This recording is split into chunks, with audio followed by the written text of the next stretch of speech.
राम राम दोस्तों, एक बार फिर से स्वागत है आप सभी का एक नई कहानी में। तो चलिए शुरू करते हैं। एक आदमी को रोज दारू पीने की बुरी आदत पड़ गई थी। उसकी इस आदत से घरवाले बहुत परेशान रहते थे। लोगों ने उसे बहुत समझाने की कोशिश की, लेकिन वो हर किसी को एक ही जवाब देता। मैंने ये आदत नहीं पकड़ी, इस आदत में मुझे पकड़ रखा है। वास्तव में सचमुच वो इस आदत को छोड़ना चाहता था, पर कई कोशिश के बावजूद वो ऐसा नहीं कर पा रहा था। उसके परिवार वालों ने सोचा शायद शादी करवा देने से वो ये आदत छोड़ सकता है, इसलिए इसकी शादी करवा दी गई। पर कुछ दिनों तक सब ठीक चला और फिर से वह शराब पीने लगा। उसकी पत्नी भी काफी चिंतित रहने लगी। अब उसने निश्चय किया कि वह किसी न किसी तरह अपने पति की इस आदत को छुड़वा ही लेगी।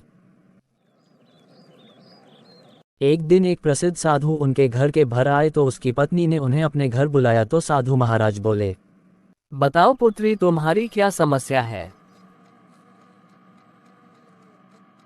पत्नी ने दुखी स्वर में सारी बातें साधु महाराज को बता दी।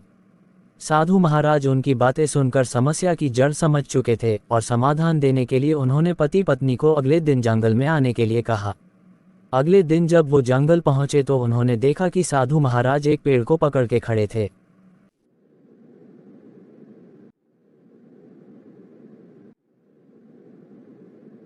ये आप क्या कर रहे हैं और पेड़ को इस तरह क्यों पकड़े हुए हैं?